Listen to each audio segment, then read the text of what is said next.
নমস্কার। আমাদের বাঙালি জাতিসত্তা ইত্যাদি নিয়ে আলোচনা চলছে। আমাদের মনে হয়েছে যে বাংলার যে অধঃপতন সর্বক্ষেত্রে যেভাবে শুরু হয়েছে তাতে বাঙালি জাতি প্রায় বিলুপ্তির দিকে হাঁটছে। এবং সেটাকে আলোচনা করতে গিয়ে আমরা যেটা বারবার যে সমস্যাটাকে যত গভীরে বোঝা যায় আর কি। তো আজকে আমাদের এর আগে 5টা ভিডিও আমাদের হয়েছে। আজকে আমরা যেটা নিয়ে কথা বলছি সেটা হচ্ছে যে বাঙালি কি ধর্মপ্রাণ? কারণ এই প্রশ্নটা আজকে খুব ধর্ম আজকের ভারতীয় রাজনৈতিক ক্ষেত্রে, সামাজিক ক্ষেত্রে অত্যন্ত গুরুত্বপূর্ণ একটা বিষয় হয়ে ওঠে। এবং ধর্মীয় মেরুকরণই ভারতবর্ষের রাজনীতির ক্ষেত্রে একটা অত্যন্ত কে ক্ষমতায় যাবে আর কে যাবে না এটা নির্ধারক হয়ে যাচ্ছে বা হয়ে গেছে বেশ কিছুকাল ধরে। সে কারণে ধর্ম আজকের আলোচনায় খুব গুরুত্বপূর্ণ একটা জায়গা নিয়ে এসেছে। সেখানে দাঁড়িয়ে বাঙালিকে আহ, উত্তরপ্রদেশীয় হিন্দুরা বা উত্তর ভারতীয় হিন্দুরা তারা ম্লেচ্ছ জাতি মনে করে। কারণ তারা মাছ খায়, মাংস খায়, তারা নানা ধরনের শাক পাতা খায় ইত্যাদি। এবং তাদের যে রন্ধন প্রণালী সেইগুলো আহ, উত্তর ভারতীয় যে প্রথা পদ্ধতি তার সাথে যায় না। সে কারণে তাদের চোখে মনে হয়েছে যে বাঙালি একটা ম্লেচ্ছ জাত এবং এই জাতকে শোধন করা দরকার। এই জাতকে একটু শিক্ষা দেওয়া, সবক শেখানো ইত্যাদি এসবের প্রয়োজন রয়েছে। আমরা এই প্রশ্নেই অতীতে যা বারবার অতীতে চলে গেছি, বাঙালির ইতিহাস আলোচনায় চলে গেছি। তো আজকের এই আলোচনাতে আমি একটুখানি অতীতটা বলে নিই আগে। সেটা হচ্ছে যে আমরা এর আগে কথা বলেছি যে ভারতবর্ষে বাংলা একটা স্বতন্ত্র ধারায় বয়ে গেছে এবং বাঙালির ধর্ম যেহেতু বৌদ্ধ ধর্ম ছিল, সেই ধর্ম সম্রাট অশোক গ্রহণ করেছিলেন এবং তারপরে তিনি সেটাকে রাষ্ট্রীয় ধর্ম হিসেবে, ভারতবর্ষের রাষ্ট্রীয় ধর্ম হিসেবে প্রতিষ্ঠা করেছিলেন। পরবর্তীতে কুষাণ, তারও পরবর্তীতে হর্ষবর্ধন এবং শেষত পাল বংশ, পাল যে রাজবংশ, গোপাল ধর্মপাল প্রমুখেরা, তারা এই বৌদ্ধ ধর্মকে আশ্রয় করেই তাদের রাষ্ট্রীয় যে ইয়ের কাজ আর কি, সাংগঠনিক কাজ, সেটা তারা করেছিলেন। এবং বিষয়টা হচ্ছে যে এই যে সময়টা, এই যে সময়কাল সম্রাট অশোকের সময় থেকেই যদি ধরে নিই, তাহলে এই সময় থেকে বৌদ্ধ ধর্মকে বাঙালিরা বিভিন্ন সাউথ ইস্ট এশিয়ার দেশগুলোতে নিয়ে যাচ্ছে। শুধু সাউথ ইস্ট এশিয়া নয়, আরো বিভিন্ন দেশে। সেখানে স্কটল্যান্ড থেকে একটা কাঠের জাহাজ, পরিত্যক্ত একটা কাঠের জাহাজ, সেটা পাওয়া গেছিল। সেটা আমি আগেও বলেছি আর কি। এবং সেখানে বাংলা হরফে কিছু লেখা ছিল। তো এটা প্রমাণ করে যে কোনো না কোনো এক সময় ইংরেজরা ভারতবর্ষের জলপথ আবিষ্কার করবার অনেক আগেই বাঙালি এটা করে ফেলেছিল, কিন্তু সেটা সেই ইতিহাস হারিয়ে গেছে। কিন্তু এই এই জাতীয় ধ্বংসাবশেষ এগুলো এরকম প্রমাণ দেয় যে কোথাও না কোথাও বাঙালি এরকম কিছু কাণ্ড অতীতকালে, অতি প্রাচীনকালে এই কাণ্ড ঘটিয়ে ফেলেছিল। এরকম নানা ছোট ছোট ছোট ছোট টুকরো দিয়ে আমরা যেটা বলেছি অতীতেও, যে বাঙালি এই বৌদ্ধ ধর্মকে প্রচার করেছিল পৃথিবীর বিভিন্ন দেশে দেশে। মানে অন্য দেশগুলো যদি বাদ দিই, চীন, Japan, Thailand, Malaysia, Indonesia, Burma ইত্যাদি এইসব যে দেশগুলো, কোরিয়া, উত্তর কোরিয়া, দক্ষিণ কোরিয়া, এই ভিয়েতনাম, এইসব জায়গায় যে বাঙালি পৌঁছেছিল এবং তারা যে বৌদ্ধ ধর্ম প্রচার করেছিল, এর অজস্র নিদর্শন এখনো রয়ে গেছে।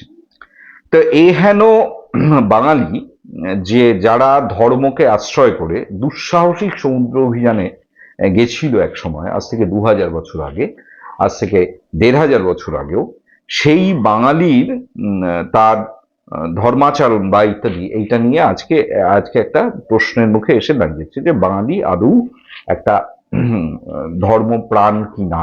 অর্থাৎ তার আদৌ কোনো ম্লেচ্ছ জাতিকে, মানে ছোঁয়া যায় না, যাদের জল অচল করে দেওয়া উচিত, এই রকম কোনো বাস্তবতা আজকে বিরাজ করছে কিনা বা কোনো কালেই বিরাজ করতো কিনা, এইটা আমাদের আলোচনার বিষয় হয়ে দাঁড়িয়েছে। এবার বিষয়টা হচ্ছে যে আমরা এটা দেখেছি যে সেই সময় বহু পণ্ডিত, বৌদ্ধ পণ্ডিত, যারা বৌদ্ধ শাস্ত্রকে আশ্রয় করে একটা প্রথম যে ন্যাশনালিজম, প্রথম যে জাতীয়তাবাদ, মানে এই এশিয়ান ভূখণ্ডে যদি ধরে নিই, তাহলে প্রথম জাতীয়তাবাদের যে জন্ম হচ্ছে সেটা বাঙালির হাত ধরে এবং সেটা বাঙালি বৌদ্ধ ধর্মকে আশ্রয় করে তারা পাল রাজবংশের প্রতিষ্ঠা করছে। তারও আগে তারা পৃথিবীর দেশে দেশে বৌদ্ধ ধর্ম প্রচারে নিয়ে যাচ্ছে এবং তারা এটা অনুভব করছে, তারা নিজেরা সংগঠিত হচ্ছে বৌদ্ধ ধর্মকে কেন্দ্র করে। তাহলে বৌদ্ধ ধর্ম ছিল বাঙালির নিজস্ব ধর্ম, যেহেতু এই বাংলাতেই বৌদ্ধ ধর্মের জন্ম এবং বিকাশ, সেই কারণে বৌদ্ধ ধর্ম হচ্ছে বাঙালির নিজস্ব ধর্ম। এইবার বিষয়টা হচ্ছে কি, ইতিহাসের ধারা যেমন বয়ে গেল, তাতে সেটা হচ্ছে যে আমরা যেটা দেখলাম বাংলাতে রাজা শশাঙ্ক হচ্ছেন বাংলার প্রথম সার্বভৌম রাজা। তিনি ছিলেন গুপ্ত বংশের উত্তরসূরি, এবং তিনি ছিলেন হিন্দু।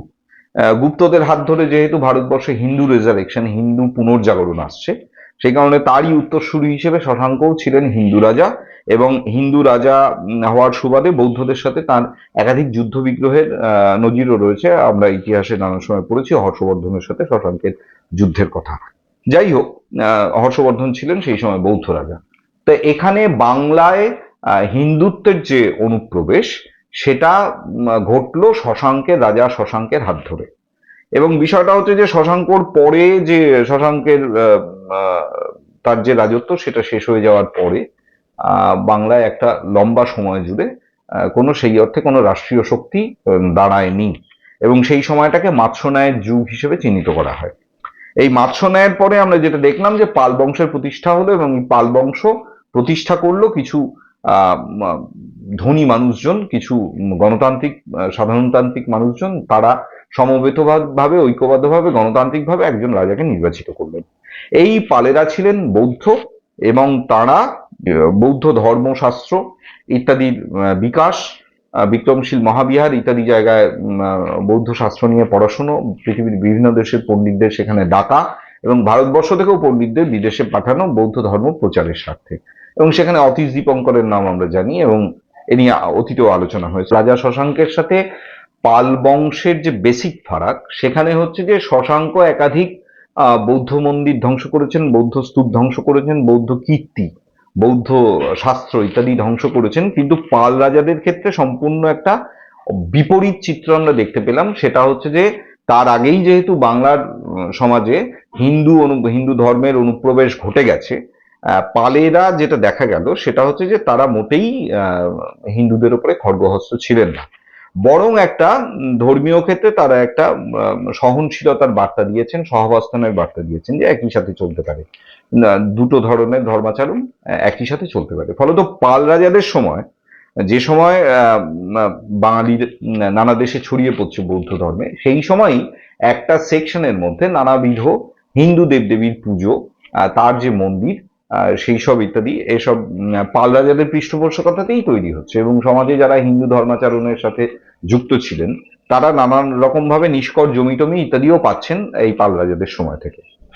তো এই যে প্রায় 500 বছর যদি ধরে নেওয়া যায়, এই সময় হিন্দু এবং বৌদ্ধ সহাবস্থান এটা বাংলাতে চলছে, এবং সেখানে ছোটখাটো কিছু গন্ডগোল অশান্তি এইসব চললেও সাধারণভাবে খুব বড় ধরনের কিছু বা রাষ্ট্রীয় মদতে কিছু ঘটা এরকম কিছু ঘটেনি, যেটা তার আগে শশাঙ্কের সময় ঘটেছিল। শশাঙ্ক একাধিক বৌদ্ধ স্তূপ টুপ ধ্বংস করেছিলেন।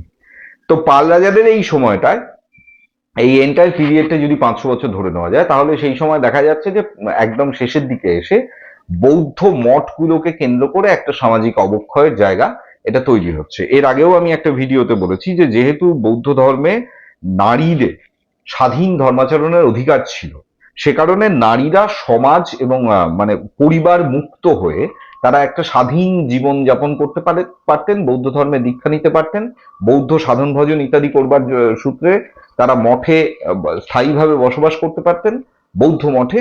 এবং এটা করতে গিয়ে যেটা দেখা গেছে যে নানা সময় অবক্ষয়ের যুগে এসে যে এই সময় পিতৃ পরিচয়হীন সন্তানের জন্ম, এইটা বৌদ্ধ মঠে একাধিকবার নানা সময় অতীতে সেটা দেখা গেছে, এবং যেটা সামাজিকভাবে অন্য নানা ক্ষেত্র থেকে নানা রকম ভাবে এটা নিয়ে প্রশ্ন উঠেছে, এবং এই গোটা ব্যাপারটাকে রিজেক্ট করা হয়েছে। এবার এটা প্রায় 1500 বছর ধরে চলে আসা একটা বিষয়, সেটা একটা সময় এসে একটা অবক্ষয়ের সম্মুখীন হয় আর কি। তো এই অবক্ষয়ের যুগেই আমরা দেখলাম যে পাল রাজাদের একটা সময় অবসান ঘটলো, এবং সেখানে এই সেন রাজারা, অর্থাৎ বলাল সেন, লক্ষণ সেন প্রমুখ, এরা মালদা, নবদ্বীপ, মুর্শিদাবাদ এই মোটামুটি যদি তিনটে জায়গা ধরে নিয়ে, এই তিনটে জায়গা থেকে কেন্দ্র করে তারা বাংলাকে শাসন করতেন। এই সেন রাজারা কারা ছিলেন, তাদের যদি ইতিহাস ঘাটা যায়, তারা কর্ণাটকী ব্রাহ্মণ ছিলেন, এবং সেখান থেকে তারা কনৌজে বোধহয় এসে কয়েক পুরুষ ছিলেন, তারপরে সেখান থেকে তারা বাংলায় আসেন এবং বাংলাতে শাসন ক্ষমতা তারা দখল করেন। তো এরা, এদের যে সময়টা, এই সময়টা আবার ব্রাহ্মণ্য ধর্ম বা হিন্দু ধর্ম ইত্যাদি এই ব্যাপারটা বাংলাতে খুব গেড়ে বসলো, এবং এটার একটা ইয়ে হলো। এবং এই যে বল্লাল সেনের সময়, যে সময়টাকে আমি অতীতেও বলেছিলাম যে সবচেয়ে নক্কারজনক, একেবারে ভালগার একটা বিষয়, সেটা হচ্ছে যে আদি সুরের গল্প, যে বল্লাল সেন কনৌজ থেকে 5জন ব্রাহ্মণ এবং 5জন কায়স্থকে নিয়ে এসেছিলেন, এবং যারা ক্রমাগত বংশ বিস্তারের মধ্যে দিয়ে এবং তাদের বংশধররাই কৌলিন্য প্রথা অধিকারী, মানে কৌলিন্য পেয়েছিলেন, এবং এই কৌলিন্য প্রথার মধ্যে দিয়ে তারা সার্টিফাইড ছিলেন সোসাইটিতে, তারা অধিকারী ছিলেন অজস্র বিবাহ করবার এবং বংশধর তৈরি করবার। এই ক্রমাগত বংশধর তৈরি করবার মধ্যে দিয়ে তারা বাঙালি জাতিকে শোধন করবার একটা প্রক্রিয়া তৈরি করেছিলেন। এবার এইটা একটা জাতির প্রতি যে দৃষ্টিভঙ্গি, তার আউটার যে সেকশন, যে যারা বাইরে থেকে এলো আর কি, এই বল্লাল সেন, লক্ষণ সেন, তাদের বা হিন্দু ধর্মীয় যে অংশরা, তাদের যে ধর্মগুরুরা বা তাদের যে মাথারা, তারা এই যে অত্যন্ত নীচ নজরে বাংলার এই যে এন্টায়ার কালচার, বাংলার যে লোকায়ত ধর্ম, বাংলার বৌদ্ধ ধর্ম, এটাকে যে অত্যন্ত নীচ নজরে তারা দেখতে শুরু করেছেন বা দেখছেন, সেটা এই আদিসুরের গল্প থেকে, আদিসুরের গল্প যদিও ঐতিহাসিকেরা যে খুব সমর্থন করেছেন তা করেননি, অজস্র ঐতিহাসিক এটার বিরোধিতা করেছেন যে না, এটা নেহাতি গাল গল্প, এর কোনো ভিত্তি নেই। কিন্তু তৎসত্ত্বেও গল্পটা খুব ইয়ে এবং মানে জনপ্রিয়, এবং বিষয়টা হচ্ছে যে আমাদের আজকের একদম আজকে এই একবিংশ শতাব্দীতে এসে যদি আমরা দেখি আর কি, তাহলে আজকে বহু রক্ষণশীল পরিবার পাওয়া যাবে যারা নিজেদেরকে আদি সুরের বংশধর হিসেবে ঘোষণা করে, এবং সেটা বিরাট একটা গর্বের এবং বিরাট একটা গৌরবের এবং বনেদিয়ানার পরিচয় হিসেবে ধরা হয়। তো এবার বিষয়টা হচ্ছে যে তার মানে কি দাঁড়ালো হচ্ছে যেটা, যে বাংলায় এতকাল ধরে আচরিত যে ধর্ম, সেই ধর্ম সম্পূর্ণ তো নেগেটেড হচ্ছে আরেকটি বাইরের আগত শক্তির দ্বারা, এবং তারা ক্রমাগত শোধন প্রক্রিয়ার মধ্যে দিয়ে বাঙালি জাতিকে একটা মানে শুদ্ধ জায়গায় নিয়ে যাবে, একটা সংস্কৃত জায়গায় নিয়ে যাবে, এই উদ্দেশ্য নিয়ে এই আদিসুরের কর্মকাণ্ড অথবা গল্প যাই বলি আর কি, সেটাকে তারা এস্টাবলিশ করেছিল এই সোসাইটিতে। এবং পরবর্তীকালে যেটা দুর্ভাগ্য, বাঙালির দুর্ভাগ্য বা বাঙালি সংস্কৃতির দুর্ভাগ্য, যে বাঙালি সংস্কৃতি এটাকেই অত্যন্ত গৌরবের একটা বিষয় বলে মনে করে। এখন বিষয়টা হচ্ছে যে হিন্দু ধর্ম বৌদ্ধ ধর্মের তুলনায় অনেক বেশি নবীন, এবং হিন্দু ধর্মের সেই অর্থে কোনো একটি টেক্সট যে এইটি ধর্মীয় আচরণ বিধি, এর কোনো সুনির্দিষ্ট নীতি নিয়ম ইত্যাদি ছিল না। সেখানে কেউ শৈব ছিল, কেউ শাক্ত ছিল, কেউ গানপত্য ছিল, নানা রকম ছিল। তো সে এটা নিয়েও এর আগে এক প্রস্থ আলোচনা হয়েছে আমাদের। এবার বিষয়টা হচ্ছে যে এখানে যেটা দেখা গেল, যে বাংলায় বৌদ্ধ ধর্মের অবক্ষয়ের যুগে, যখন বুদ্ধ হিন্দু ধর্মের বিষ্ণুর অবতার হয়ে গেছেন, সেই সময় ধীরে ধীরে ধীরে ধীরে 2-3 জেনারেশনের পরে বাঙালি এটা বুঝতে শুরু করলো যে তারা আসলে হিন্দুই, কিন্তু তারা একটু পিছিয়ে পড়া হিন্দু, তারা একটু পিছড়ে বর্গের হিন্দু আর কি, তারা খুব উচ্চ মার্গের হিন্দু নয়। এবং এইটা বাঙালি ধীরে ধীরে শুনতে শুরু করলো এবং বিশ্বাসও করতে শুরু করলো। কিন্তু সেটাও বড় কথা নয়, বড় কথা হচ্ছে যে সমাজে একেবারে লোকায়ত জীবনে, সাধারণ যে জীবনে, সেখানে এই যে হিন্দু ধর্ম এবং বৌদ্ধ ধর্ম একটা জায়গায় এসে মিলতে শুরু করলো। তাদের নানাবিধ আচার আচরণ ইত্যাদি, কোনোটা হিন্দু, কোনোটা বৌদ্ধ, কোনোটা হিন্দু উত্তরাধিকার, কোনোটা বৌদ্ধ উত্তরাধিকার, দুটো একে অপরের সাথে মিশতে মিশতে একটা নিজস্ব বাঙালির ধর্ম তৈরি হলো। এবার এই যে বাঙালির ধর্ম, এটা টাইম টেস্টেড, 1000 বছর ধরে বাঙালি এই ধর্ম অনুশীলন করেছে, আচরণ করেছে। তাদের আদরণীয় এবং আচরণীয় ধর্ম ছিল বাঙালির হিন্দু ধর্ম। এবার এই বাঙালির হিন্দু ধর্ম কি? বাঙালির হিন্দু ধর্ম বলতে গেলে যেটা বলতে হয় সেটা হচ্ছে যে বাঙালি, আমি যদি এক্ষুনি একটা উদাহরণ আসছে, যে কৃত্তিবাস ওঝা গঙ্গার পাড়ে বসে ফুলিয়াতে বসে রামায়ণ লিখছেন। তো এই শ্রীরাম পাঁচালী, এই শ্রীরাম পাঁচালী লিখতে গিয়ে তিনি রামের যে চিত্রায়ন করছেন, সেই চিত্রায়নে খুব স্পষ্টভাবে যেটা পাওয়া যায় সেটা হচ্ছে যে রাম হয়ে গেছে বাঙালি রাম।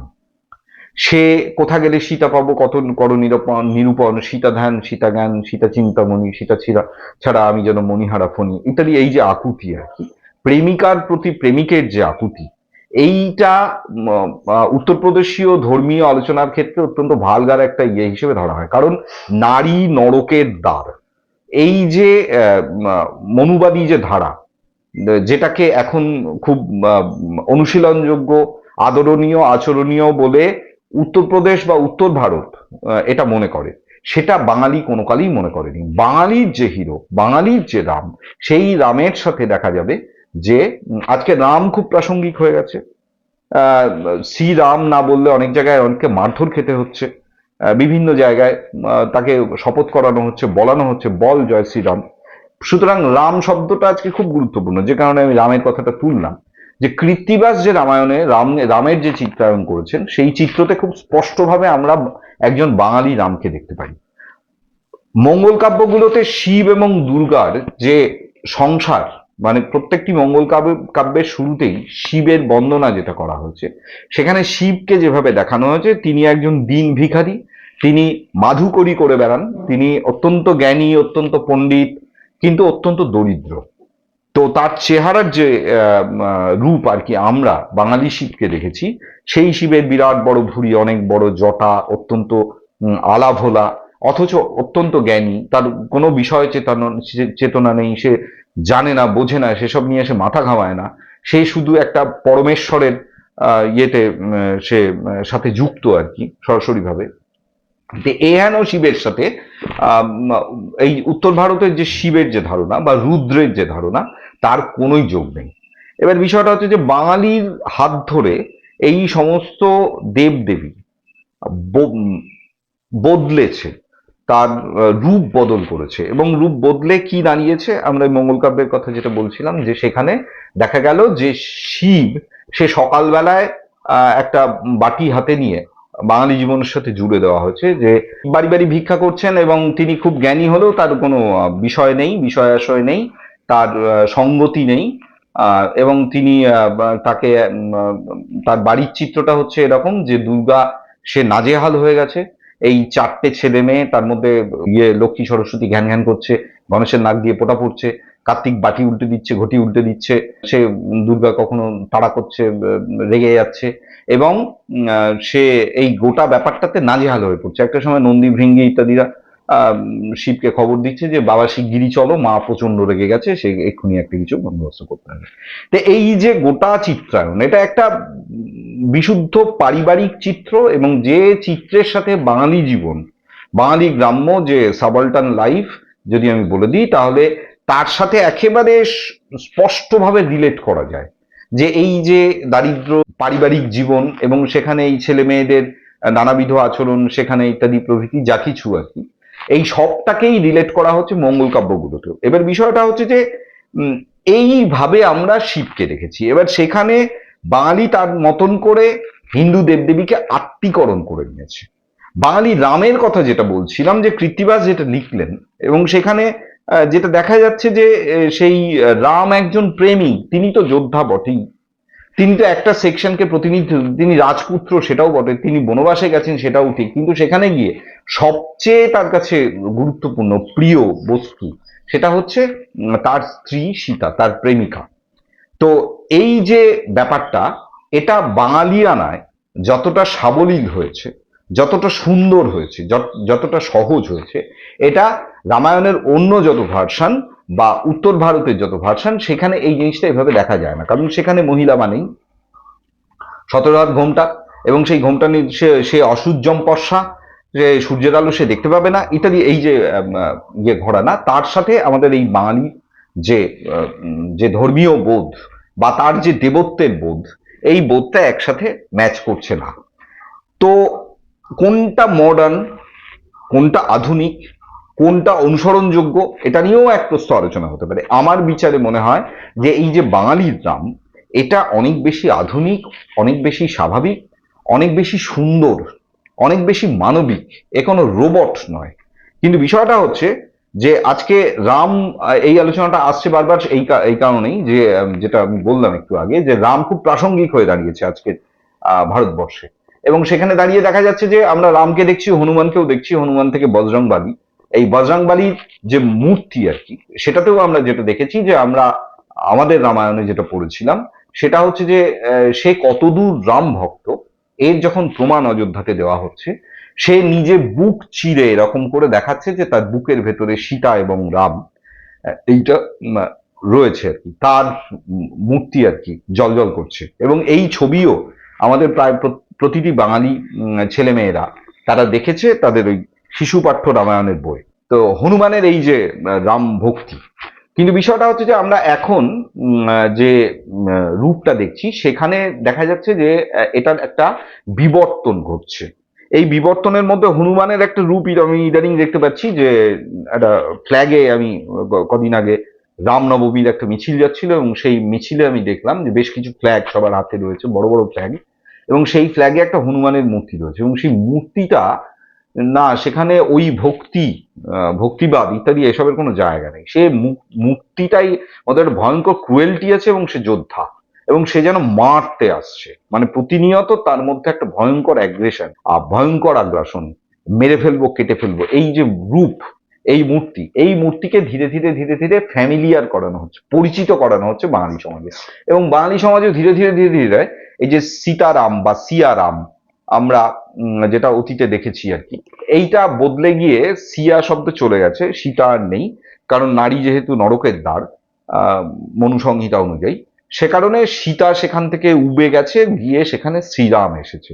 সে যাজ্ঞে মরুগে, তাদের যে ধর্ম, সেই ধর্ম নিয়ে তাদের মাথা ঘামানোর অবশ্যই অধিকার রয়েছে। এ ব্যাপারে আউটসাইডার হিসেবে আমার খুব বেশি কথা বলবার নেই। কিন্তু বিষয়টা হচ্ছে এই যে বাঙালির ধর্মপ্রাণতা, এইটা নিয়ে যদি আলোচনায় আসা যায় আজকে, তাহলে যেটা দেখা যাবে যে বাঙালির যে ধর্ম, সেটা তো ডেফিনেটলি বাঙালির মতো, বাঙালির লোকাচার, বাঙালির লোকজীবন, সেখানে প্রতিটি ক্ষেত্রেই ধর্ম জুড়ে রয়েছে, তার মতন করে জুড়ে রয়েছে। সে ধর্মে কোথাও অ্যাগ্রেশন নেই, যে কারণে বাঙালি সাম্রাজ্যবাদী ছিল না, সেই একই কারণে এই পাল যুগে যখন একটি বাইরে থেকে একটি ধর্ম এসে বাঙালি সমাজে প্রবেশ করলো এবং তার মধ্যে ধীরে ধীরে মিশতে শুরু করলো, এখানে কোনো রাষ্ট্রীয় বাধার সম্মুখীন হিন্দু ধর্মের প্রণেতারা এখানে হননি। ফলত ধীরে ধীরে বাঙালি সমাজে হিন্দু এবং বৌদ্ধ এই দুটি ধর্মের মিশ্রণ ঘটেছে। মিশ্রণ ঘটে যেটা হয়েছে, যে বাঙালির মতন করে একটা হিন্দু ধর্মের জারণ ঘটেছে, এবং বাঙালি সেটাকেই গ্রহণ করেছে যেটা তার হিন্দু ধর্ম। এবার সেই হিন্দু ধর্মটা কর্ণাটকের ব্রাহ্মণের সাথে, বা উত্তরপ্রদেশের ব্রাহ্মণের সাথে, উত্তরাখণ্ডের ব্রাহ্মণের সাথে, অথবা রাজস্থানের ব্রাহ্মণের সাথে, মধ্যপ্রদেশের ব্রাহ্মণের সাথে এক খাপে খাপে মিলছে না। এটা মেলার কথাও নয়। যেটা নিয়ে বাঙালি রাম যে খাদ্য খেত, যে খাবার দাবার খেত, সেটা উত্তর ভারতের রাম খেত না। বাঙালির শিব যা খায়, উত্তর ভারতের রুদ্রতা খায় না। তো খুব সঙ্গতভাবে, স্বাভাবিকভাবে এখানকার ওয়েদার, এখানকার জীবন, সমাজ জীবন ইত্যাদির সাথে মধ্যে একটা আত্মীকরণ ধীরে ধীরে ধীরে ধীরে হিন্দু ধর্মের ক্ষেত্রেও ঘটেছিল। তাহলে বৌদ্ধ এবং হিন্দু এই দুটি ধর্মের মিশ্রণে বাঙালি যে ধর্ম আচরণ করে, অনুশীলন করে, সেখানে অনেক কিছু রয়েছে। সেখানে লক্ষ্মী দেবীর যে আলপনা কাটা হয়, সরস্বতী পুজোর ক্ষেত্রে আমাদের ছোটদের মধ্যে যে উদ্যোগ এবং উৎসাহ দেখা যায়, সেটা ভারতবর্ষের অন্য কোথাও এভাবে নেই। এখানে পয়লা বৈশাখে গণেশের পুজো দিয়ে শুরু হয়, এবং পয়লা বৈশাখ হিন্দু মুসলিম নির্বিশেষে এটা অন্যতম বাংলার প্রধান একটি উৎসব। এখানে যে দুর্গার পুজো করা হয়, সেই দুর্গার পুজোর প্রচলনও ঘটিয়েছিলেন, সেটাই বাঙালির প্রধান উৎসব, মানে হিন্দু বাঙালির প্রধান উৎসব। এই হিন্দু বাঙালির প্রধান উৎসবে এই যে দুর্গা পুজোর প্রচলন, এই দুর্গা পুজোরও প্রচলন ঘটিয়েছিলেন কৃত্তিবাস ওঝা। কৃত্তিবাস ওঝার টেক্সট, কৃত্তিবাস ওঝার আইডিয়া, সেখানে সেখানে অকালে বোধন করা হচ্ছে। কেন অকালে বোধন করা হচ্ছে? যে কারণ একটা সময় রাম লক্ষ্মণ এটা জানতে পারছে, সুগ্রীব হনুমান এরা যে জানতে পারছে, জাম্বুবান এরা সকলে জানতে পারছে যে রাবণকে মারা সম্ভব নয়। কেন সম্ভব নয়? কারণ রাবণের মতো বীর, এই যে সাধারণ যোদ্ধা রাম লক্ষ্মণ হনুমান, কিষ্কিন্ধাপতি সুগ্রীব, এরা কেউই রাবণের সাথে যুদ্ধে এটে উঠতে পারছে না। তো তখন উপায় কি? তো উপায় যেটা জানা গেল, দেবতারা যেটা জানালো, সেটা হচ্ছে যে যদি ব্রহ্মাস্ত্র যদি প্রয়োগ করা যায় রাবণের ওপরে। কিন্তু সেই ব্রহ্মাস্ত্র আবার রয়েছে কোথায়? সেটা রয়েছে রাবণেরই রাজপ্রাসাদের ভেতরে একটা পিলারের মধ্যে গাঁথা রয়েছে সেই ব্রহ্মাস্ত্রকে যদি ওখান থেকে উদ্ধার করে আনা যায় এবং তাকে যদি জাগ্রত করা যায়, তাহলে সেই ব্রহ্মাস্ত্র দিয়ে রাবণ বধ হতে পারে। এবার বিষয়টা হচ্ছে যে এই যে রাবণ বধ, এই ব্রহ্মাস্ত্রকে জাগ্রত করা, এটা করতে গেলে কি করতে হবে? করতে হবে যে দেবী শক্তির আরাধনা করতে হবে, দেবী দুর্গার আরাধনা করতে হবে। যে সময় কথা হচ্ছে সে সময় শরৎকাল। শরৎকালে দেবী দুর্গার আরাধনা হয় না। তার আগে যেটা নিয়ম ছিল সেটা হচ্ছে বসন্তকালে বাসন্তী পুজো করা। তো সেই সময় তাহলে অকালে দেবীকে বোধন করতে হবে। এই অকালে দেবীকে বোধন কে করতে পারে? তো এটা নিয়ে অনেক খোঁজ নানা করা হচ্ছে। রাম লক্ষ্মণ ক্ষত্রিয় সন্তান, তারা এটা পারবেন না। তো ব্রাহ্মণ লাগবে। প্রকৃত পণ্ডিত ব্রাহ্মণ কোথায় পাওয়া যায়? তারপর এটা নানাভাবে জানা গেল যে প্রকৃত পণ্ডিত ব্রাহ্মণ একজনই আছেন, তিনি স্বয়ং রাবণ নিজে। কৃত্তিবাসের টেক্সট। এবং রাবণ যদি নিজে এই পুজো করেন, তাহলে এই ব্রহ্মাস্ত্র জেগে উঠবে এবং তখন সেই ব্রহ্মাস্ত্র দিয়ে রাবণকেই বধ করা যাবে। এবার বিভীষণ জানালো যে আমি কিছু কিছু শিখেছিলাম দাদার কাছ থেকে, আমি এই পুজোর পৌরোহিত্য করতে পারি, আপনারা যদি আমার উপরে আস্থা রাখেন, ভরসা করেন। তখন রাম লক্ষ্মণ বলল, হ্যাঁ অবশ্যই আপনি চেষ্টা করুন। এবং দেখা গেল তারপরে সেই পদ্মের গল্প, 108টি পদ্ম দিয়ে শেষ পদ্মটি দেবী নিজেই লুকিয়ে ফেলেছিলেন এবং যেটা রাম নিজে তীর দিয়ে তার চোখের মণি উপড়ে দেবীকে দিতে গিয়েছিলেন। এবং তখন দেবী প্রকট হন এবং বলেন যে না ঠিক আছে, আমি তোর ভক্তিতে সন্তুষ্ট হয়েছি। এবং এই প্রক্রিয়ার মধ্যে দিয়ে অবশেষে শেষে ভক্তিবাদের জয় হলো। এবং বিষয়টা হচ্ছে যে দেখা গেল যে সেই ব্রহ্মাস্ত্র রাম পেল এবং সেই ব্রহ্মাস্ত্র দ্বারাই রাবণের বধ হলো।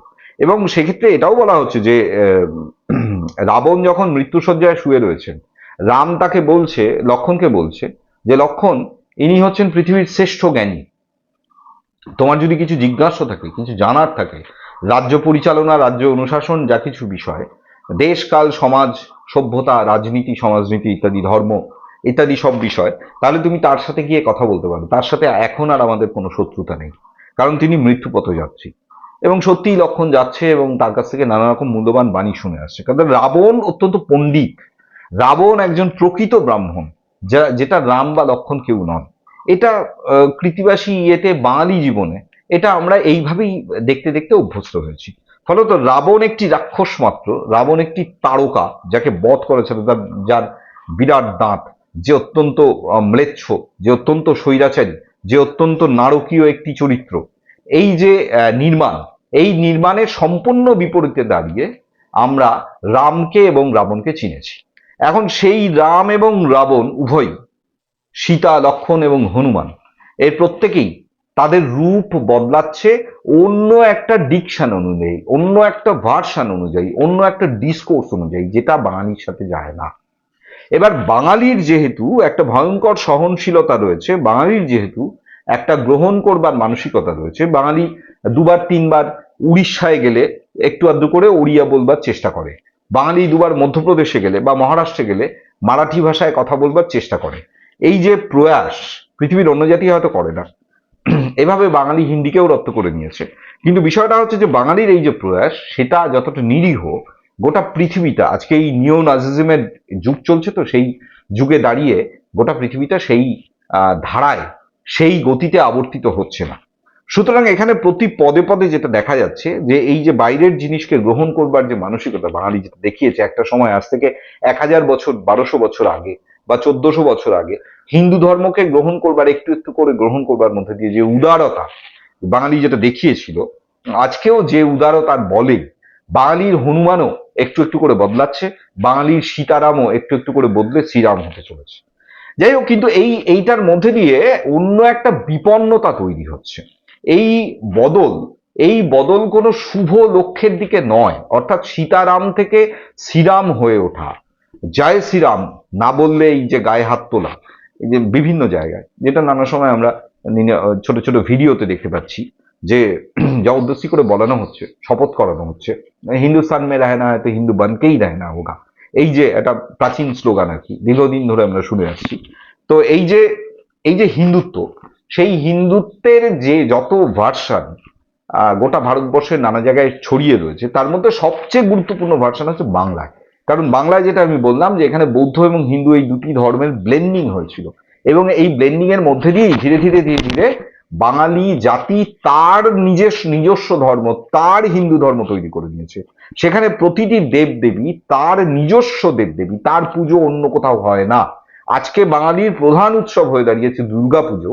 সেই দুর্গাপুজো ভারতবর্ষের আর কোনো প্রভিন্সেই হয় না। বাঙালির হাত ধরে দিল্লিতে বা এরকম মধ্যপ্রদেশে বা এরকম কোথাও কোথাও কর্ণাটকে, ব্যাঙ্গালোরে কোথাও কোথাও হচ্ছে, বাঙালিরা করছে, বাঙালি সমিতি তারা, এমনকি নিউ ইয়র্কে, লন্ডনে, নানা জায়গায়, পৃথিবীর নানা দেশেই দুর্গাপুজো হয়, কিন্তু সেটা বাঙালির নিজস্ব পুজো হিসেবে। দুর্গাপুজোকে কেন্দ্র করে যে আবেগ, যে অনুভূতি, উমা এলেন, আগমনী গান, অজস্র আগমনী গান রচিত হয়েছে বাংলায়। উমা অ্যাজিব ঘরের মেয়ে, এবং সে চলে যায় শ্বশুর বাড়িতে, বছরে একবার করে সে আসে, এবং সে যখন আসছে, ফিরে আসছে, তার বাবা এবং মায়ের যে আকুতি, গোটা দেশ জেগে উঠছে, গোটা রাজ্য, গোটা জাতি জেগে উঠছে যে আমার মেয়ে আমার ঘরে ফিরছে। এই যে সন্তান স্নেহে দেবতার পুজো, এই যে আধুনিকতার বার্তা, এই যে ভাবনা, এ এত আধুনিক, এত এত মডার্ন, এত উৎকৃষ্ট, যে সেটা ভারতবর্ষের অন্য কোথাওই এইভাবে প্রতিষ্ঠিত হয়নি, হওয়ার কোনো জায়গাও ছিল না। এক চালের মধ্যে দুর্গা, সরস্বতী, লক্ষ্মী, কার্তিক, গণেশ, যে তাদেরকে যেভাবে, যে রূপে পুজো করা হয়, সেটার মধ্যেও সেই পারিবারিক একটা বন্ধনের যে ধারণা, যে কনসেপ্ট, বা বাঙালির চিরকালীন আকাঙ্ক্ষা যেটা, যে ওই আমার সন্তান যেন থাকে দুধে ভাতে, এই যে ভাবনা, তার একটা প্রতিফলন এই এই চিত্রের মধ্যে, এই চালচিত্রটার মধ্যেও খুব স্পষ্টভাবে দেখা যায়। এই যে দেবতার যে মর্তে আগমন, অর্থাৎ তার মানুষায়ন, মানবায়ন, এই যে প্রক্রিয়া, এটা বাঙালির হাত ধরে ঘটেছিল। আসলে বাঙালির জীবনের পরতে পরতে তার ধর্মাচরণের অনেক দূরের কোনো ছবি নয়, অনেক দূরের কোনো ইয়ে নয়, তার প্রতিদিনের জীবনের যে আচরিত যে ধর্ম, তাতে সে তার মতন করেই দেবতাকে পুজো করে চলেছে, দেবতাকে ডেকে চলেছে।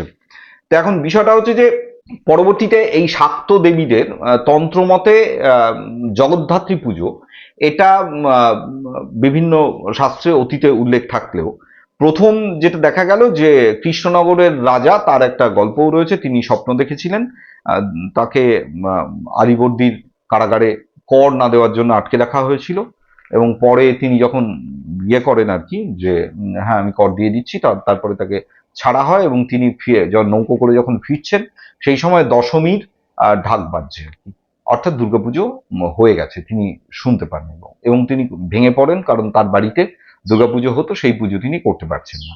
তো এই সময় দেবী দুর্গা নাকি তাকে স্বপ্ন দেখান, এবং সেই স্বপ্নে বলা হয় যে তোর চিন্তা নেই, তুই আগামী নবমী তিথিতে আমার পুজো করবি, এবং আমি জগদ্ধাত্রী রূপে তোর কাছে আসবো। এবং রাজা কৃষ্ণচন্দ্র যেহেতু অন্যতম অন্যতম পৃষ্ঠপোষক ছিলেন, যেহেতু, এবং তিনি যেহেতু মানে আমাদের এই নবদ্বীপের যে রাস, এটার উদাহরণটাও খুব স্পষ্ট করে দিয়ে দেওয়া যায়। সেটা হচ্ছে যে রাস হচ্ছে শ্রী চৈতন্যদেব সকলের আচরণযোগ্য হিন্দু ধর্মকে এটাকে করলেন, এবং শ্রী চৈতন্য হিন্দু ধর্ম থেকে বেরিয়ে এসে একটি মত, সেখানে জবন হরিদাসকেও তিনি দীক্ষা দিচ্ছেন, এবং এটা করতে গিয়ে তিনি সকলকে একটি ভক্তি মার্গে, এবং প্রত্যেকেই ভাই, প্রত্যেকেই তাকে বুকে জড়িয়ে ধরছেন, এরকম একটি ধর্মমত তিনি প্রতিষ্ঠা করেছিলেন। কিন্তু সেই ধর্মমতে তার পরবর্তীতে তো কিছু বদল ঘটলেও যেটা বিষয়, সেটা হচ্ছে যে এই হরিনাম সংকীর্তন ইত্যাদি এর যে বেসিক যে জায়গাটা, সেটা ছিল।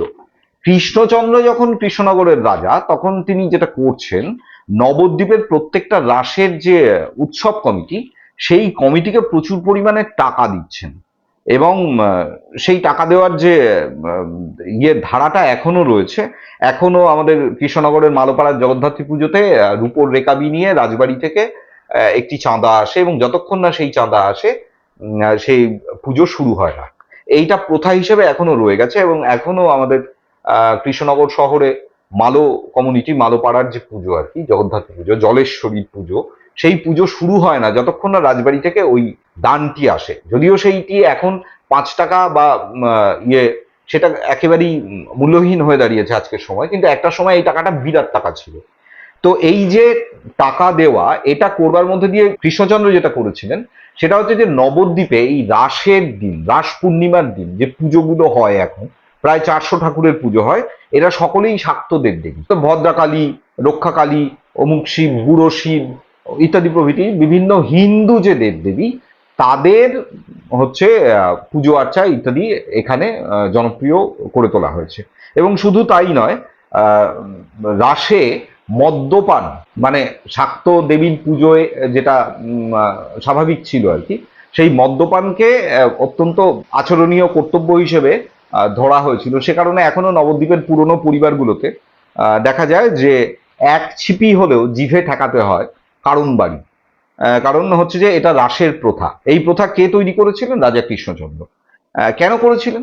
তার তার মধ্যে ওই হিন্দু প্রমোশন, হিন্দু ধর্মকে প্রমোট করার একটা বিষয় ছিল। যে জগদ্ধাত্রী মূর্তি পাওয়া যায়, সেই মূর্তিতে যেটা পাওয়া যাচ্ছে সেটা হচ্ছে যে সিংহের ওপর বসে রয়েছেন দেবী জগদ্ধাত্রী, এবং সেই সিংহর একটি থাবা, সে আসলে একটা হাতির মাথার উপরে গাঁথা রয়েছে এবং সেখান থেকে রক্ত পড়ছে। এই হাতির মাথা কিসের সিম্বল? এটা হচ্ছে বৌদ্ধ ধর্মের সিম্বল। আপনারা জানেন যে কপিলাবস্তুতে যখন গৌতম বুদ্ধের জন্ম হচ্ছে, সেই তার জন্মের ঠিক আগে তার মা এবং রাজা শুদ্ধোদন, তারা দুজনেই একটি সাদা হাতির স্বপ্ন দেখেছিলেন। এই সাদা হাতিকে অত্যন্ত পবিত্র, বা হাতিকে অত্যন্ত পবিত্র একটি জীব হিসেবে বৌদ্ধ প্রথা অনুযায়ী দেখা হয়। সেই হাতি অর্থাৎ বৌদ্ধ ধর্মের যে সেই পবিত্রতা, তাকে দমন করা হচ্ছে বা লঙ্ঘন করা হচ্ছে বা রক্তাক্ত করা হচ্ছে, এরকম একটি সিম্বলিজম। এটাও কিন্তু এই জগদ্ধাত্রী পুজোর যে মূর্তি নির্মাণ বা মূর্তি কল্পনা, সেটা কৃষ্ণচন্দ্র করেছিলেন। তো যাই হোক, কৃষ্ণচন্দ্র যেহেতু একদম বর্ণহিন্দু এবং তিনি নিজে ডিমান্ড করেন তিনি আদিসুরের বংশধর, যে আদিসুরের কথা বললাম আর কি, তার যে কুলজি তালিকা, তাতে তার যে 100 পুরুষের যে নাম পাওয়া যায় সেটা শুরু হচ্ছে আদিসুর থেকে। তো সেটা ওই ক্ষিতীশ বংশাবলী চরিত দ্বিজেন্দ্রলাল রায়ের বাবা দেওয়ান কার্তিকেয় চন্দ্র রায় যে গ্রন্থ লিখেছিলেন আর কি, তাতে এই যে ক্ষিতীশ বংশাবলী চরিত, অর্থাৎ কৃষ্ণচন্দ্রের যে পূর্বপুরুষ তাদের যে বংশাবলী, সেই বংশাবলীতে তার উপরে এইরকম ইনস্ট্রাকশন ছিল যে আদিসুর থেকে ভবানন্দ মজুমদার অব্দি একটি তালিকা তৈরি করে দেওয়া, এবং সেটা তিনি করেও দিয়েছিলেন। যাই হোক, তো আমরা এদেরকে দেখেছি এরা একেবারে নিজেদের বর্ণহিন্দু এবং সরাসরি আদিসুরের বংশধর হিসেবে দাবি করছে। এবং সেইখান থেকে দাঁড়িয়ে বৌদ্ধ যা কিছু প্রথা, যা কিছু সমান করে দেয় বা বাদবাকি সমস্ত মানুষের সাথে একই স্তরে নামিয়ে নিয়ে আসে, সেটাকে যেন তেন প্রকারেণ ভাঙা, সেটাকে লঙ্ঘন করা, সেটাকে মেরে ফেলা, তার একটা প্রয়াস এই প্রয়াসের মধ্যে খুব স্পষ্টভাবে দেখা যায়। যেটা নবদ্বীপেও আমরা রাসের ক্ষেত্রে যেটা দেখতে পারি, এই শাক্ত দেবদেবীর আরাধনার যে সেটা জবরদস্তি করে পয়সা দিয়ে, উৎসাহ দিয়ে, উৎসব কমিটিকে দিয়ে এটা করানো হয়েছিল।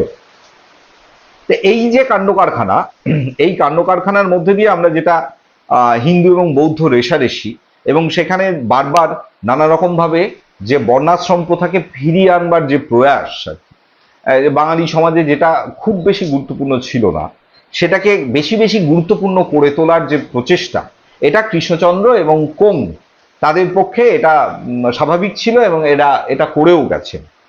তো এটারও একটা ব্লেন্ডিং, এটারও একটা মিশ্রণ ঘটতে ঘটতে ঘটতে আজকে এসে একটা সময় দাঁড়িয়েছে, যে সময়ে দাঁড়িয়ে যেটা দেখা যাচ্ছে যে হিন্দু ধর্মের যে উত্তর ভারতীয় ভার্সান, সেই ভার্সানটাই সকলের অনুসরণযোগ্য একমাত্র ভার্সান, এবং সেটাকেই অনুসরণ করতে হবে। সে কারণে বাঙালির হনুমান, বাঙালির রাম প্রতিনিয়ত বদলাচ্ছে। কৃত্তিবাসের টেক্সট সেটা বদলে ফেলতে হবে এবং অন্য কোনো একটি টেক্সটকে নিয়ে আসতে হবে, এবং সেটাকেই পূজ্য হিসেবে বাঙালিকে অনুধাবন করতে হবে, উপলব্ধি করতে হবে, এবং সেটাকে আচরণীয় করে তুলতে হবে। এই যে একটা প্রয়াস, এটা বাঙালির ধর্মকে বিপন্ন করছে, এবং একটা সেকশন অফ বাঙালি, একটা বড় সেকশন, বড় অংশের বাঙালি, তারা এটা মনে করছেন যে তারা হীন, তারা দীন, এবং তারা এটা মনে করছেন বলেই যেটা ঘটছে সেটা হচ্ছে যে আমরা ইদানিং দেখতে পাচ্ছি যে উত্তরপ্রদেশ থেকে ব্রাহ্মণ এনে এখানে পুজো টুজো করা হচ্ছে। একটু বড় পুজো হলে সেখানে দেখা যাচ্ছে যে ব্রাহ্মণ আনবার যে খরচ, যে বাজেট, সেটাও একটা বেশ বড় বাজেটে এসে দাঁড়িয়েছে। এবং এই কাণ্ডটা বাঙালি যে হীন একটি জাতি, সেটা নিজে সে ফিল করছে যখন, তখনই এই কাণ্ড ঘটাচ্ছে। এটা বাঙালির আমি একটা কাউন্টার পার্টের কথা বললাম। তো এটা তো দূরীভূত হওয়া উচিত। একটা জাতি যাকে আমরা অন্যতম শ্রেষ্ঠ জাতি মনে করছি, শুধু ভারতবর্ষের নয়, এশিয়ার শ্রেষ্ঠ জাতি বলে মনে করছি, সেই জাতি নিজেকে এত হীন মনে করে, এর চেয়ে বড় তো আর কিছু, মানে নিজেকে ছোট মনে করা, নিজেকে হীন মনে করা। কোনো যুদ্ধে নামলে নিজেকে যদি কেউ পরাজিত মনে করে শুরুতেই, তাহলে তো তার পরাজয়ের আর কিছুই বাকি থাকে না, প্রথমেই সে পরাজিত। সুতরাং তার যুদ্ধটারই আর কোনো মূল্য থাকে না, ভ্যালু থাকে না। কারণ সেই যখন পরাজয় শুরুতেই স্বীকার করে নিয়েছে। তো সুতরাং বিষয়টা হচ্ছে যে সেইটা তো একটা বড় আলোচনার বিষয়, যে বাঙালি আবার কবে এই ভাবনা থেকে বেরিয়ে আসতে পারবে। প্রকৃত মানব ধর্মের সাধনা বাংলায় যুগ যুগ ধরে, হাজার হাজার বছর ধরে হয়ে গেছে। প্রকৃত মানব ধর্ম, আধুনিক যে মানব ধর্ম, সেই ধর্ম আজ থেকে ১৫০০ বছর আগে বাংলায় অনুশীলিত হয়ে এসেছে। বাংলায় গণরাজ্য প্রতিষ্ঠিত হয়েছিল, সাধারণতন্ত্র প্রতিষ্ঠিত হয়েছিল আজ থেকে ১৫০০ বছর আগে। হেন বাঙালি আজকে কিছু বহিরাগত লোকের কারণে, তাদের ডকট্রিন দিয়ে বাঙালি মনে করছে যে সে খুব হীন, সে খুব নীচ। এটা অত্যন্ত দুর্ভাগ্যের। একটা জাতির ধ্বংসের জন্য এটা খুব একটা ঘৃণ্য বিষয় হিসেবে দাঁড়াচ্ছে।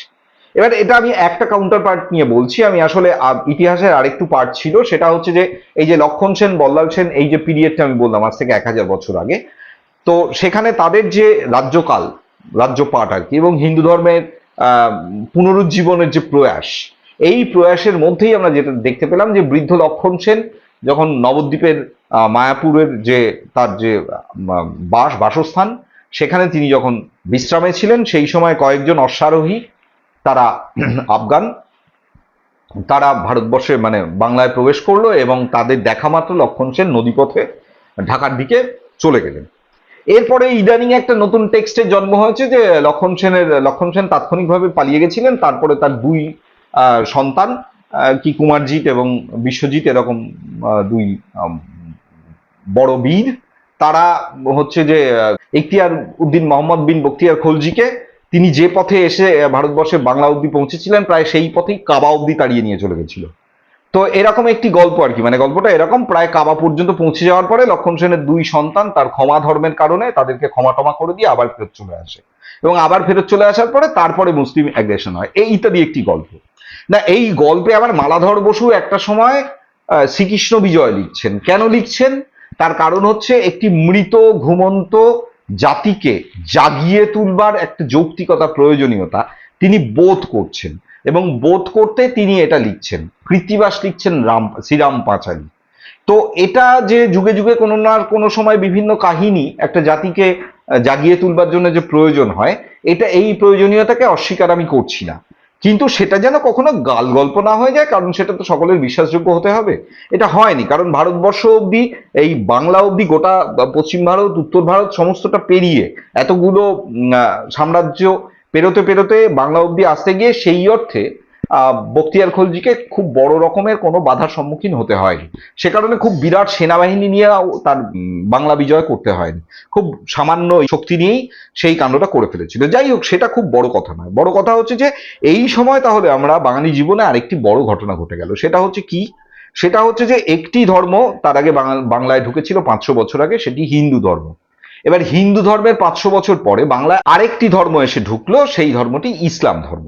এবার এই ইসলাম ধর্ম যখন ভারতবর্ষে এসে বাংলায় যখন এসে ঢুকছে, ভারতবর্ষে তার একটু আগে ঢুকেছে, বাংলায় এসে যখন তার প্রবেশ ঘটছে, তখন দেখা যাচ্ছে যে সেখানে ইসলাম একটা অন্য ধরনের মানবতার কথা, ভ্রাতৃত্বের কথা বলে। এবার বিষয়টা হচ্ছে যে আজকে এই ইসলাম এবং ইসলাম ধর্ম সংক্রান্ত আলোচনা, এটাই একটা বেশ টার্গেটের বিষয় হয়ে গেছে।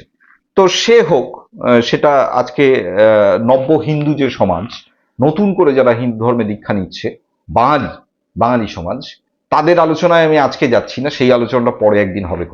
নব্য হিন্দু, বাঙালি নব্য হিন্দু, একবিংশ শতকের নব্য হিন্দু যারা, তাদের নিয়ে পরে একদিন আলোচনা হবে। কিন্তু আজকে বিষয়টা হচ্ছে যে এই যে হিন্দু সমাজ, এদের কাছে মানে পৃথিবীর সবচেয়ে ঘৃণ্য বিষয় হচ্ছে ইসলাম। কিন্তু আমরা যেটা দেখলাম সেটা হচ্ছে যে এই ইসলাম ভারতে ঢুকলো, বাংলায় ঢুকলো, লক্ষণ সেনের সাম্রাজ্য চলে গেল, সেন বংশের অবসান ঘটলো, এবং তারপর থেকে ধীরে ধীরে প্রক্ষিপ্তভাবে নানা রকম মুসলিম রাজবংশ তারা বাংলাকে শাসন করলো। কখনো গৌড় থেকে, কখনো মুর্শিদাবাদ থেকে, কখনো আরো বিভিন্ন ঢাকা থেকে, আরো এরকম ছোট ছোট বিভিন্ন জায়গা, কামরূপ থেকে, নানা জায়গা থেকে মুসলিম শাসন যুগ এইটা শুরু হলো।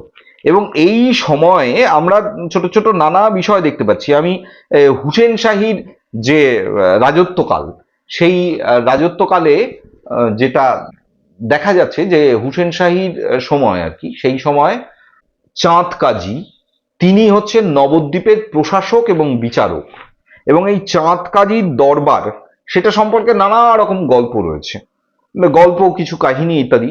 যেমন বিষয়টা হচ্ছে যে, একটা বিষয় আমি বলি চাঁদকাজির ব্যাপারটা, সেটা হচ্ছে যে যে নিত্যানন্দ একবার কয়েকশো লেঠেল নিয়ে এবং বেশ কিছু নৌকো নিয়ে, ছিপ নৌকো নিয়ে এই চাঁদকাজি নবদ্বীপ থেকে নদী পেরিয়ে, গঙ্গা পেরিয়ে গোটা মায়াপুর ঘিরে ফেলেছিল এবং চাঁদকাজির বাসভবন ঘিরে ফেলেছিল এবং চাঁদকাজিকে হুঙ্কার দিয়েছিল। কি হুঙ্কার?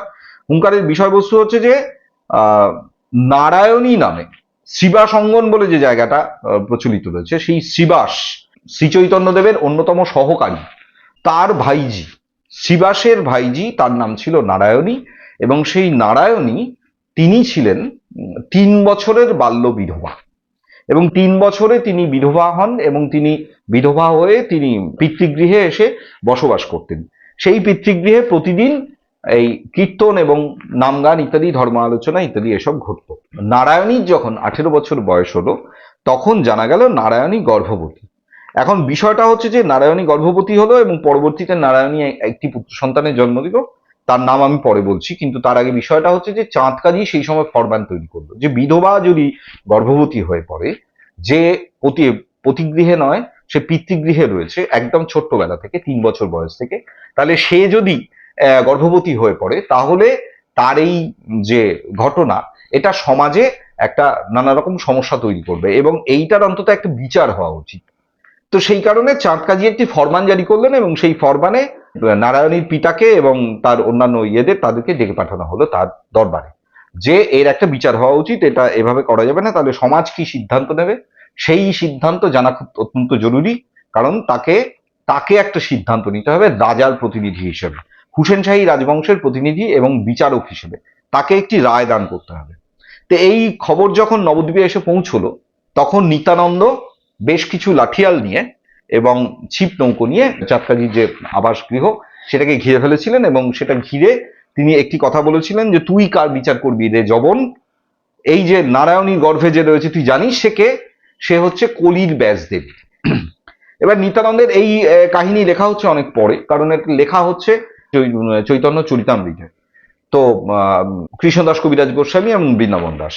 এবার এই যে শিশুটি যে নারায়ণীর গর্ভে ছিল এবং যে জন্মালো, সে সত্যি ব্যাসদেব না হলেও যেটা কালের নিয়মে জানা গেল যে তিনি হচ্ছেন বৃন্দাবন দাস। বৃন্দাবন দাসকে মধ্য ভারতীয় বাংলার অন্যতম প্রধান কবি এবং যিনি প্রথম চৈতন্য জীবনী কাব্য লিখলেন, যে কাব্যের নাম চৈতন্যমঙ্গল, এবং সেটি তিনি লিখছেন নিত্যানন্দের আদেশে, এবং সেই কাজটা করবার জন্যই যেন তার পৃথিবীতে আগমন ঘটেছে, তার জন্ম হয়েছে। তো সেটা সত্যি একটা অত্যন্ত গুরুত্বপূর্ণ, মানে ইতিহাসের উপাদান হিসেবে, সাহিত্য হিসেবে, কাব্য হিসেবে তার একটা বিরাট গুরুত্ব রয়েছে বাংলা ভাষা এবং সাহিত্যে, এ নিয়ে কোনো সন্দেহ নেই। তো সুতরাং সেখানে ব্যাসদেব না জন্মালেও বৃন্দাবন দাস জন্মালেন, এটা সত্যি। কিন্তু বিষয়টা হচ্ছে যে এটা দিয়ে এটাও প্রমাণ হয় যে বাংলার যে সমাজ জীবন, বাংলার যে ধর্মীয় জীবন, সেখানে মুসলিম যে আগ্রাসন, তার কিন্তু সেইভাবে কোনো প্রভাব পড়েনি। এবং চৈতন্যদেবকে নিয়ে যারা স্টাডি করেছেন তারা এটাও জানেন, তারা এটা দেখেছেন যে কারণে যমন হরিদাসকে চৈতন্যদেব দীক্ষা দিলেন এবং তার নাম হলো হরিদাস, হরি মানে শ্রীকৃষ্ণের দাস। এই যে নামকরণ তার করা হলো, তার মূল যে কারণ ছিল সেটা হচ্ছে যে বর্ণাশ্রম প্রথার অত্যাচারে একটা বড় অংশ সমাজে যাদের ধর্মাচরণের কোনো অধিকারই ছিল না, যেটা শশাঙ্কের সময় শুরু হলো এবং যে বিষ বৃক্ষের রোপণ হলো এবং যা লক্ষণ সেন, বল্লাল সেনের সময় এসে একটা বিরাট আকার ধারণ করলো। সেখানে এই যে বর্ণাশ্রম প্রথার যে অত্যাচার, সামাজিক এবং ধর্মীয় অত্যাচার, তার হাত থেকে পরিত্রাণ পাওয়ার জন্য কাতারে কাতারে মানুষ ইসলাম ধর্মাবলম্বী হচ্ছিলেন। ভারতবর্ষে এবং মূলত বাংলায়, আমি ভারতবর্ষে যাচ্ছি না, বাংলায় যত মুসলিম রয়েছেন, যত ইসলাম ধর্মাবলম্বী রয়েছেন, এদের 98%ই ধর্মান্তরিত ইসলাম ধর্মাবলম্বী, এবং এদের 98%কেই জবরদস্তি করে ধর্মান্তরিত করা হয়নি। এরা স্বেচ্ছায় ইসলাম ধর্ম গ্রহণ করেছিলেন, কারণ ইসলামের ভেতরে যে ইটারনাল হিউম্যানিটির কথা বলা ছিল, শাশ্বত ভ্রাতৃত্বের কথা বলা হয়েছিল, সেটাতে মুগ্ধ হয়েছিল এই হিন্দু সমাজের তুলনামূলক নিচের যে অংশ, যারা ধর্মীয় অপারেশন, ধর্মীয় অত্যাচার দ্বারা অত্যাচারিত ছিলেন। কারণ আপনারা সেই ছায়া মারানোর গল্প টল্প এইসবও জানেন। নানা রকম ভাবে তাদের যে যে অংশে থাকতে হতো, তাদের নানা সময়ে কাজকর্ম করে দিয়ে যেতে হতো। স্নান করবার আগে সমস্ত কমপ্লিট করে বাইরের কাজ শেষ করে দিয়ে চলে যেতে হতো দূরবর্তী একটি জায়গায়, এই যে সমাজের নিচের অংশের। এবং তারপরে এই বর্ণ হিন্দু সম্প্রদায়ের মানুষজন তারা স্নান করে দিত। তো এই যে প্রতিদিনকার জীবন, সেখানে যে লাঞ্ছনা এবং অপমান প্রত্যেকটা পদে, জীবন ধারণের প্রত্যেকটি ক্ষেত্রে যুক্ত ছিল, এই অপমান থেকে মুক্তি পাওয়ার জন্য এরা দলে দলে ইসলাম ধর্মাবলম্বী হয়েছিলেন। এর কি কোথাও কোথাও ফোর্সিবলি জবরদস্তি ভাবে ইসলাম ধর্মের প্রণয়ন করা হয়নি বা মানুষকে দীক্ষিত করা হয়নি? হ্যাঁ, নিশ্চয়ই ব্যতিক্রমী ভাবে অবশ্যই করা হয়েছে, কিন্তু সেটা খুবই অল্প, 2%। 98% মানুষ স্বেচ্ছায় এটাকে গ্রহণ করেছিলেন। এবং এটা এমন একটা রূপ নিল, চেহারা নিল, যে সময় চৈতন্যদেবের আবির্ভাবের অন্যতম গুরুত্বপূর্ণ একটি কারণ হচ্ছে সেটা যে তিনি এই সমাজের নিম্নবর্গীয় মানুষ যারা আছেন তাদের কাছে গেলেন। তার ধর্ম মূলত তাদের ধর্ম, সে ধর্ম পরে হিন্দু ধর্ম হয়ে গেছে নিত্যানন্দের হাত ধরে, জাহ্নবী হাত ধরে এবং পরবর্তীতে অন্যান্য পান্ডাদের হাত ধরে। সেটা অন্য প্রশ্ন, সেটা অন্য আলোচনার বিষয়, আমি একটুখানি আগের ভিডিওতে বলেও ছিলাম। কিন্তু বিষয়টা হচ্ছে শ্রীচৈতন্য যে ধর্ম করেছিলেন সেটা সম্পূর্ণ তো হিন্দু ধর্মের বর্ণাশ্রম প্রথার বিরুদ্ধে দাঁড়িয়ে এবং একদম বিদ্রোহ ঘোষণা করে, যুদ্ধ ঘোষণা করে এই কাণ্ডটা তিনি করেছিলেন। এবং সেটা করেছিলেন কেন? আপামর যে হিন্দু জনগোষ্ঠী বলে যাদের তিনি মনে করতেন, সেই অংশ যেন ইসলাম ধর্মাবলম্বী না হয়ে যান। কারণ বর্ণাশ্রমের অত্যাচারে এটা হয়ে যাওয়ার একটা সমূহ সম্ভাবনা ছিল। সে কারণে তিনি শুধুমাত্র হরিনাম সম্বল করে, যে শুধু একবার হরিনাম বল তাহলেই তো তুই ভগবান শ্রীকৃষ্ণের তুই হয়ে গেলি, দাস হয়ে গেলি। তো এই যে হরিদাস, এই যে কনসেপ্ট বাংলা ভাষায় যেটা রয়েছে হরির দাস, সেইখান থেকে তো এইটুকুই তার আর কিছু লাগবে না। তুই হরি বল, তুই একবার হরিনাম কর, ব্যাস, আর কিছু লাগবে না। এইটুকুই তোর, এবং এই অধিকার তোকে দেওয়া হচ্ছে, তুই সারাদিন হরিনাম কর, কেউ তোর কাছ থেকে এই অধিকার কেড়ে নেবে না। কোনো বর্ণ হিন্দু তার সাহস নেই, আমরা এই বিদ্রোহ ভেঙে দিয়েছি, এই বর্ণাশ্রম প্রথা, এইটা ছিল তার বিদ্রোহ। অথচ পরবর্তীকালে দেখা গেল যে তার প্রয়াণের পরে তিনি উড়িষ্যায় গিয়ে যখন মারা গেলেন, তারপরে দেখা গেল যে নিত্যানন্দ এবং তার স্ত্রী জাহ্নবী দেবী, পরবর্তীকালে যিনি দীর্ঘকাল বেঁচেও ছিলেন, জাহ্নবী দেবীকেই শ্রী চৈতন্য চরিতামৃত উৎসর্গ করা হয়েছিল। কৃষ্ণদাস কবিরাজ গোস্বামী এটা করেছিলেন। সেখানে এসে আমরা দেখতে পেলাম যে একদম উল্টো পথে আবার হাঁটা শুরু হলো। এবং এই যাদেরকে গোস্বামী দেওয়া হলো, এই গোস্বামীরা একটা সময় নিজেদেরকে ব্রাহ্মণ হিসেবে, অর্থাৎ সেই বর্ণাশ্রমের গর্তে গিয়ে তারা পড়লেন এবং তারা বললেন যে আমরা ব্রাহ্মণ। কেউ কেউ নিজেকে বারেন্দ্র ব্রাহ্মণ বলেও বলতে শুরু করলেন। তাও এই বিষয়টা আমরা আমাদের এই নোটেড হিস্ট্রি এরিয়াতেই আমরা এটা দেখতে পেলাম। এবার বিষয়টা হচ্ছে যে এই কাণ্ডগুলো যখন ঘটে চলেছে বাংলার সমাজে, তো তখন এটা থেকে এইটা ডিরাইভ করা যায়, এটাকে বের করে আনা যায়, এই সিদ্ধান্তে উপনীত হওয়া যায় যে বাংলায় আজকে অধিকাংশ মানুষ, যদি বাঙালি জনগোষ্ঠীকে ধরা হয়, তাহলে সেখানে ইসলাম ধর্মের মানুষ তারা সংখ্যাগরিষ্ঠ। তো এবার এই সংখ্যাগরিষ্ঠতা এটা কয়েকশো বছর ধরে ধারাবাহিকভাবে বয়ে এসেছে। যারা ইসলামে চলে গেছেন তারা আর হিন্দু হতে পারেননি, কারণ হিন্দু ধর্মের বিষয়টার মধ্যেই যেটা রয়েছে যে তার জন্মসূত্রে হতে হয়, অর্জন করা যায় না। কিন্তু ইসলামত্ব অর্জন করা যায়, বৌদ্ধত্ব অর্জন করা যায়, পৃথিবীর অন্যান্য সব ধর্মই প্রায় অর্জন করা যায়, একটা মানুষ তার মতন করে সিদ্ধান্ত নিতে পারে। কিন্তু হিন্দু ধর্মের ক্ষেত্রে, কারণ এটা ভয়ঙ্কর রকম রক্ষণশীল একটা জিনিস, যে রক্ষণশীলতা দিয়ে কালাপানি নিষিদ্ধ হয়েছিল, যে রক্ষণশীলতা দিয়ে বাঙালি যে জনজাতি, বাঙালি যে সমাজ, সেই সমাজ ধ্বংস হয়েছিল, সেই রক্ষণশীলতাই একটা সময় ধীরে ধীরে ধীরে ধীরে অধিকাংশ লোকায়ত মানুষকে ধীরে ধীরে আকর্ষিত করলো ইসলাম ধর্মাবলম্বী হবার।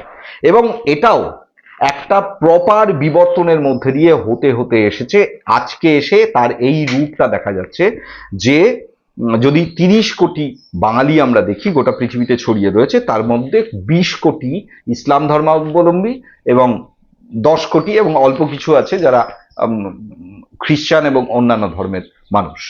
তো বিষয়টা হচ্ছে যে এই গোটা কাণ্ডটা, এই বিবর্তনটা ঘটেছিল কিন্তু এই প্রক্রিয়ায়। এবং এখানে যেটা বলা হয় বা বলা হচ্ছে, ভারতবর্ষে 18% মুসলিম ব্রিটিশরা আসবার আগে পূর্ববর্তী 1000 বছর সমস্ত ক্ষেত্রে, এমনকি সামন্ত রাজাদের ক্ষেত্রেও মুসলিমরা সংখ্যাগরিষ্ঠ ছিল। তাহলে গোটা ভারতবর্ষে 80% মানুষের মুসলিম হয়ে যাওয়ার কথা ছিল। কিন্তু এটা আমি এর আগের ভিডিওতেও বলেছি একাধিকবার, যে মুঘল সম্রাট থেকে শুরু করে বিভিন্ন সম্রাটদের তাদের যে বিভিন্ন ডক্ট্রিন, তাদের যে জীবন চরিত, সেগুলোকে যদি পড়া যায় তাহলে দেখা যাবে যে না, সেখানে কোনো আকবর নিজে ধর্ম ইয়ে করছেন, তিনি ইসলাম ধর্ম থেকে বেরিয়ে এসে একটা ভারতীয় ধর্মমতের প্রয়াস চালাচ্ছেন, সেটা দিন ই ইলাহি, এটা তিনি তার বোধ বুদ্ধি, তার জ্ঞানগম্যি অনুযায়ী সেই সময় তার মনে হয়েছিল সবচেয়ে রেশনাল, সবচেয়ে লজিক্যাল একটা ধর্মমত আমি প্রতিষ্ঠা করে যাই, আমি ভারতবর্ষের সম্রাট, এবং যিনি 50 বছর ধরে ভারতবর্ষের ইয়ে ছিলেন, এবং তিনি কোথাওই সেই ধর্মমত, এমনকি দু একজন ভালোবেসে আকবরের রাজসভায় একমাত্র বীরবল স্বেচ্ছায় এই ধর্ম গ্রহণ করেছিল।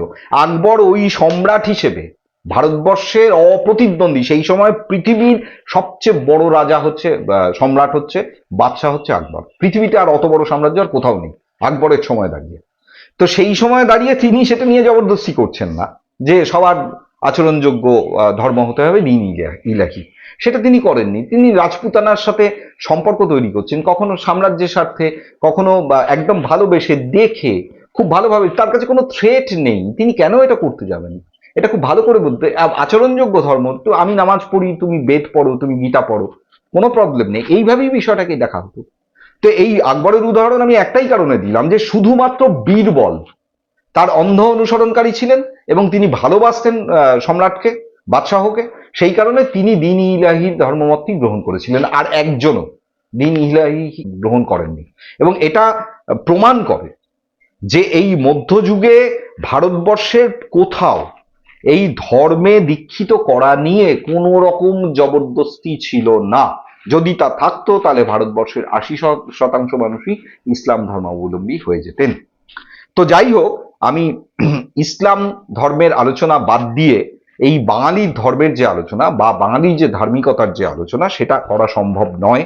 আমি হিন্দু ধর্ম নিয়ে এবং বৌদ্ধ ধর্ম নিয়ে একটু বেশি বলে ফেলেছি, ইসলাম ধর্ম নিয়ে একেবারে শেষের দিকে এসে আমি কিছু কথা বললাম, আমাকে ক্ষমা করবেন। কিন্তু বিষয়টা হচ্ছে, যেটা খুব গুরুত্বপূর্ণ, সেটা হচ্ছে যে আজকে এই দুটি ধর্মমতই বাঙালি জনজাতির ক্ষেত্রে, বাঙালি জীবনে, বাঙালি ন্যাশনালিজম বা বাঙালির বিলুপ্তির কে রুখবার ক্ষেত্রে এই দুটো ধর্মই বেশ কিছুটা অন্তরায় হয়ে দাঁড়াচ্ছে নানা ক্ষেত্রে। কখনো হিন্দু মৌলবাদ, কখনো মুসলিম মৌলবাদ নানা রূপে এই বাঙালি জীবনকে আহত করছে, ক্ষতবিক্ষত করছে, যাতে বাঙালি কয়েক হাজার বছর ধরে অভ্যস্ত ছিল না। আজকের বাঙালির কাছে হিন্দুত্ব এবং মুসলিমত্ব, ইসলামত্ব, এই যে দুটো বিষয় বাঙালি জাতির বিলুপ্তির ক্ষেত্রে সহায়ক হয়ে দাঁড়াচ্ছে। প্রতিনিয়ত বাঙালি জাতি ক্ষতবিক্ষত, রক্তাক্ত হচ্ছে দুটি ধর্মের মৌলবাদী শক্তিদের দ্বারা। এইটা কোনোভাবেই কাঙ্ক্ষিত নয়।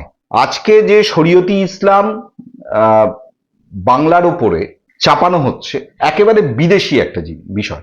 প্রথমত এটা মনে রাখতে হবে, কেউ প্রশ্ন তুলতেই পারেন ইসলাম ধর্মটাই তো বিদেশ থেকে এসেছে, তো সেটা যদি হয়, বাংলার ক্ষেত্রে এটা যদি আলোচ্য হয়, তাহলে এইটাও আলোচ্য, এটাও মাথায় রাখবেন যে হিন্দু ধর্মও কিন্তু বিদেশ থেকে এসেছে।